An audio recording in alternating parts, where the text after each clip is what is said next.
episode 9 time. It's 7 in the morning. Lots of fun there. And this is, no joke, the third time I've tried to attempt to record this episode of Das Ranting Mervin Reads. No joke. It seriously is. Because the first time I did it, Happy Chainsaw Hour started up outside my window. That was fun. And the second time I tried, I came to realize my microphone wasn't plugged in properly. Series of unfortunate events at this one. Obviously, Aro doesn't want to get done. Well, too bad, big boy, because you have to be done. Let's start in. Let's not bother with any delays. Time to do the Magnificent Aro. Alright, and I'm sure you're wondering, hey Merv, why do you have a picture of Michael Sheen as Aro up? Well, my first question would be, why are you complaining? My second question would be, why do you think? That's right, the official illustrated guide has no picture of any of the Volturi. Oh yeah, spoiler alert, we got pictures of James and Victoria and Laron, but we didn't get any pictures of the Volturi, our supposed big bads for the whole series. I suppose one could argue, oh, but it's probably a contract with the manga artist. You know, they couldn't draw anything past the manga books that are going to cover the first Twilight novel. Oh, really? I wasn't aware that Renesmee was in the first Twilight novel. Why doesn't she have illustrations or something of these people? Of at least Aro. He's our evil Voldemort Dumbledore knockoff ripoff. We needed a picture of him. So, already, you know, this is not looking good. Let's go. Date of birth, around 1300 BC. Date of transformation, around 1260 BC. Okay. Unknown source of transformation. Normally, I wouldn't complain about that, because I can understand it's your universe, but you don't have to know every detail, like what vampire changed, what vampire, we're going all the way back to the first. Okay, I can understand that. But, the thing is, Meyer throws around the word unknown a lot in this guide. That's supposed to illuminate, you know, everything about these characters. That's supposed to give us more insight and information into who these people are and certain parts of their qualities. And why do you keep throwing around unknown? It's your universe. You know what the word unknown so often tells me in this book? That she hasn't really thought about it beyond her little sparkly wank fantasy. Which, that's just depressing. That really is. Okay, place of origin, Greece, which is funny because his name's not Greek. Hair color, black, eye color, red-black, with an overlying milky film, parentheses, vampire, close parentheses. Take a look at that. I don't know what that is. Is that a mistake? Why is the word vampire in parentheses after that? Anyone care to explain? Height 5'10", physical description, average build, dancy Aro. Skin is translucent white, slightly resembling the casing of an onion. How many times are you going to repeat that Aro is an onion? And really, when you give me that description, it doesn't make me think his features are perfect as you describe it. It makes me think he's covered in that film you get on your fingers when you've been playing with Elmer's glue. Oh yeah, that's sexy. And everything else, as we already know, nothing really new here. So, personal history time. Aro was born in Greece just after 1300 BC. All his life, he was ambitious. Power was always his primary goal. Yes, his goal. What was his goal again? We're still fighting bravely for our vague goal. Well, you do that, Aro. You do that. He was in pursuit of this goal, and he was transformed into a vampire in his mid-20s. What? Mid-20s? His mid-20s? Okay, let's do some simple math here. 1300 minus 1260 equals 40! How do you get mid-20s from 40? When you say around 1300, that means give or take a couple of years. When you say around 1260, that means give or take a couple of years, not 10! Math fail. Amazing. I'm kind of dumbfounded by that one because that's just, wow.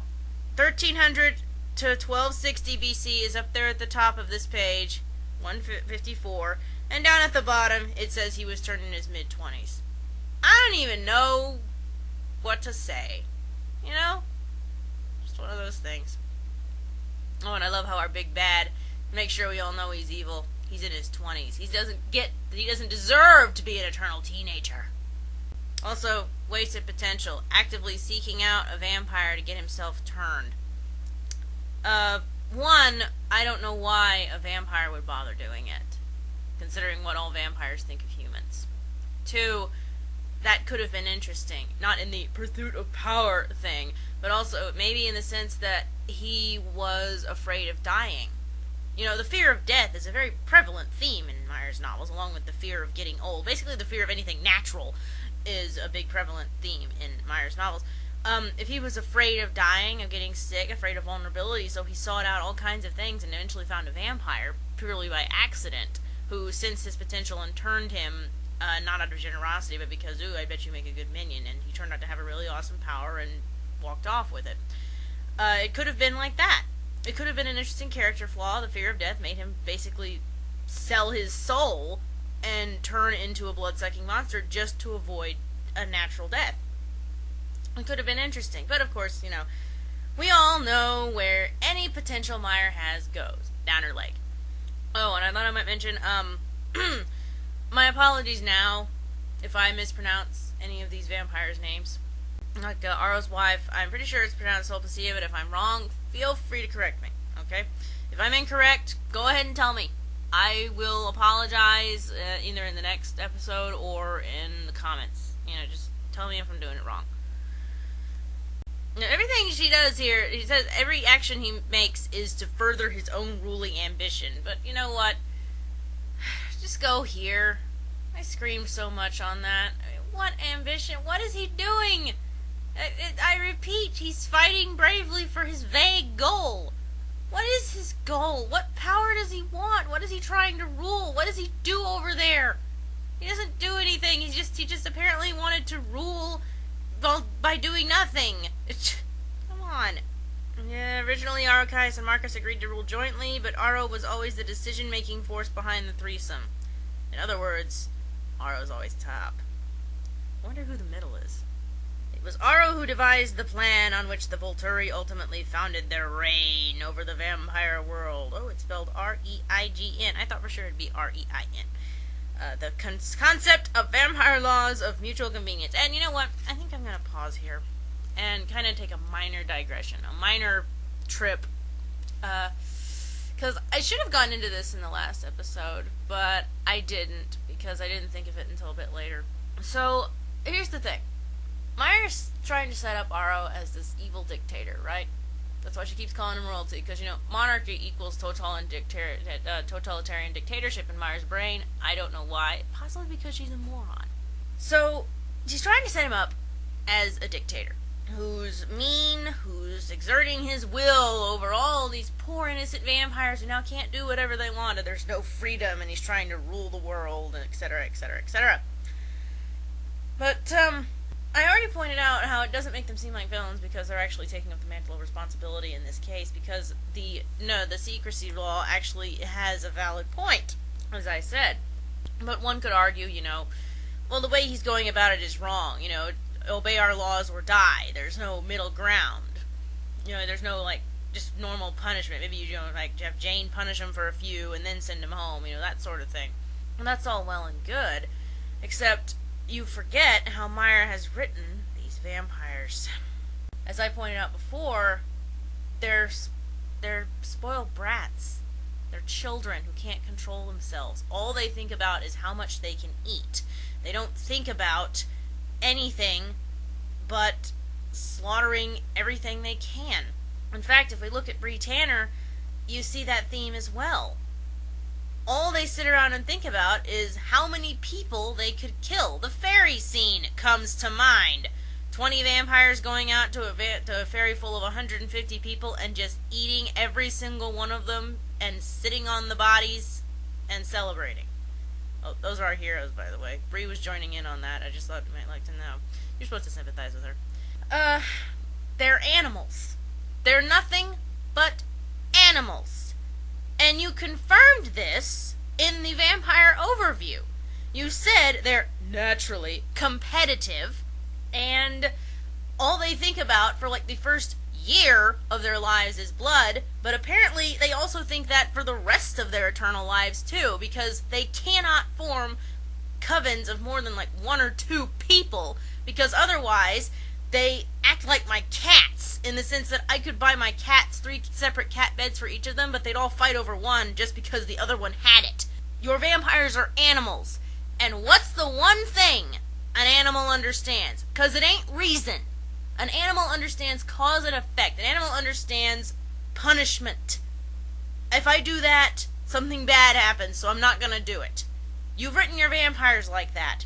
So, Aro cannot rule benevolently. No vampire can rule benevolently, because you've written your vampires as not understanding reason. All they understand is do what feels good. So, Aro has to rule with a big stick, because your vampires are animals. He's just trying to put a leash on a bunch of wild dogs. So again, how does that make him a villain? And also, an additional point, you said that all vampires are naturally drawn to power. So, because he wants it, he's evil? I mean, why is he more evil than the rest of them? Just because he succeeded in getting power? Well, that's a terrible attitude to take. So, now I've done that.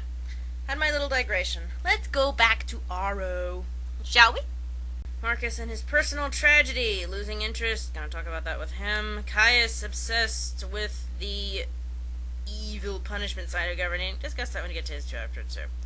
Aro handled every other aspect of the Volturi rule, which is... simple question. What are the other aspects besides punishing wrongdoers? Because that's all they do. Seriously, what are the other aspects of Volturi rule? Do they collect vampire taxes? Nope. Do they write new vampire law? No. What do they do? What else do the Volturi do? Please, somebody tell me. And make it legitimate, in a way that I can't argue against. Go ahead, I'll listen. Okay, this whole paragraph talking about Aro's mate Sulpicia is killing me. It is. It's killing me. He was the last of the coven to form a romantic attachment. That obviously makes him evil. After Marcus and Didymi fell in love, Aro felt the balance of power had swung away from him. Before this, he would have counted his sister as an infallible ally. Now he assumed she would side with Marcus in any difference of opinion in the coven. That's actually a very legitimate assumption, because, that's what you do. You have an obsession with standing by your man, Meyer, and women aren't allowed to disagree with their husbands, ever. They have to stand by them at all times, otherwise they are bad wives and deserve to be rendered infernal. Dun dun dun! So, I got that out of the way. Aro decided in advance that he would rather choose a human than create a mate, and look for his own match in another vampire who might have ties to her own creator or other relationships that would complicate his plans. He found what he was looking for with Sulpicia, a young orphan, no ties to the human world, courted her successfully, and she agreed to be transformed into a vampire and join Aro as a wife. She remains totally devoted and loyal to Aro. Okay, you know what? That's all well and good. Except here's the problem with that. Why did he do it? Why did he do it? What reason did he have to go purposely seek out a human, court her, and change her? Why? What purpose did that serve? What point did that have? Other than all people must be paired up in Meyer's novels because she's an immature writer. Why did he do that? Did he honestly love this human female? No, he went window shopping and found himself one. Why? Why? Why did he... Why? Why did he feel it necessary to get a mate in the first place? Did he have blue balls? I mean, what? If he were honestly and obsessed with power, wanted no disadvantages, he wouldn't have ever gotten a mate, ever. And that would have really gone in a good way to show how evil he was for you, Meyer, because only the bad people aren't allowed to have boyfriends or girlfriends. So, I'm just asking myself, why? So much reading this. Why? Why? Why did he do this? And it gets even better. Okay, so here I'm busy asking, why? He did, obviously, I want someone who's totally devoted and loyal to me. Why do you want someone at all? And that's the question there, but it gets better on the next page, talking about how Marcus was so crushed and devastated when Didymi was killed. So Aro and Caius feared the same thing might happen to them if their mates were killed. So Aro, why'd you even bother getting a mate if you knew that would happen? They're nothing but a hindrance. In fact, as far as I can tell, they're nothing. Unless Meyer had actually told us that they had wives, we wouldn't have known that Caius and Aro had them. So they are literally that pointless. So why do they have them? It serves no point other than all people must be paired up, and that's driving me insane. So I'm gonna move off from it. Okay, when Marcus was devastated, Aro and Caius started to realize they were in a similar situation, which I just ranted about a bit. They immediately sought safeguards for their own wives. Over time, as Aro and Caius increased security in every way they could devise, Sulpicia and Athenodora became virtual prisoners in their home. Part of their confinement, however, included a vampire talented at making them feel content. With Corin as part of their personal guard, Sulpicia and Athenodora never objected to their incarceration. Oh, isn't he evil for that? Oh, they're so evil. Look at that. Selfishly imprisoning their wives just so they won't feel devastated if they're injured or killed. That is true evil right there. I have to ask, do they disable their car engines to keep them from going places they don't like? Really, I ranted long and hard about that particular scene in Eclipse. I ranted about the kidnapping, too. Where, Edward had Alice kidnap Bella and used Alice to keep Bella entertained and happy in her confinement. I ranted about that a lot. But I knew a Twihard would never listen because they have plugs in their ears. But Meyer just said it for me right there, better than I ever could, as to what's wrong with that. So you think they'll start listening to her and realize that's really bad behavior now and not think it's funny anymore because Meyer said it wasn't? Meyer, you can't tar and feather the Volturi with that brush without doing it to your Cullens too. If it's bad when they do it, it's bad when the Cullens do it. You don't seem to understand that concept. Oh wait, I hear the protests already. Edward did it out of love, the Volturi didn't. Right. You believe that, darlings. You believe that all you want. After Aro acquired Chelsea, then Charmian, who had the ability to bind people to one another and break any bonds that already existed, he was able to influence vampires to join the guard who would not otherwise have been motivated by power or prestige. Why isn't she in charge? She's got one of the creepiest abilities out there. She brainwashes you to make you loyal to whoever she wants. Why isn't she in charge? Why is she so loyal to Aro? Why doesn't she decide? Is she not allowed to be in charge because she's a woman? I have to ask. So what's up with that? Her ability is probably one of the most powerful in here, in that she can brainwash people and make them her virtual slaves and devoted to her, not out of fear but out of love, honest, real love that she makes in you. It doesn't make any sense. Okay, then he discovers Jane and Alec in 800 AD. Having already created a prohibition against immortal children, Aro left the talented humans to grow up in their native village, planning to transform them when they reached adulthood. So not only does he have a very vague, undefined goal of just power over something, he's also an idiot. Because guess what? Jane and Alec were torched at a young age for being witches. Oh yeah, your plan worked perfectly. If you really wanted him to be evil, he just would have kidnapped them as infants and raised them himself to be utterly and totally devoted and loyal. That would have been a lot creepier and would really show his endless patience, that he'd just kidnap these things and keep them because it would just seem like an eye blink to him a few 15, 16 years. Okay, so they're being burned as witches. Aro arrived immediately upon hearing the news, found him still alive, but barely. Freed them. How did he get there so fast? Freed them, set the transformation in motion at once, then having revealed his true nature in a rather dramatic way, he was compelled to destroy the entire village in order to obey his own law. He left no witnesses and brought home his two most valuable assets. Oh, Isn't he so evil for completely wiping out the village where Jane and Alec lived for no real reason, because he could have easily, just swept in and swept out without them seeing him, because vampires can move faster than human eye can discern, and Myers can. And isn't he evil for destroying a village for no reason? Yeah, that's reminding me of something again. I can't think of what. What is that reminding me of? Something about destroying or slaughtering a defenseless village on the coast, wiping out an entire tribe of Quileute Indians. It's reminding me of someone.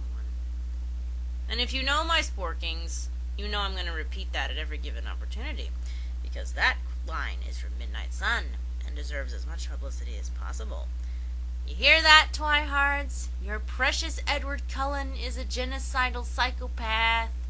She's still not giving any reason why he sets out to acquire powerful vampires. Occasionally, vampires approach the Volturi directly to seek a position in the Coven. Usually, Aro already has a better version of the gift or skill being offered, but if not, the applicant is gladly accepted.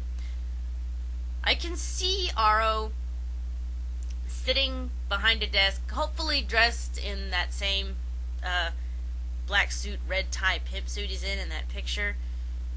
Oh, sorry, I'm kind of drifting off. I got a thing for those. Oh, yeah. You work it. Okay, back to business. I have a vision of him sitting behind a desk and looking over the vampire resume and asking, what can you bring to Evil Corps?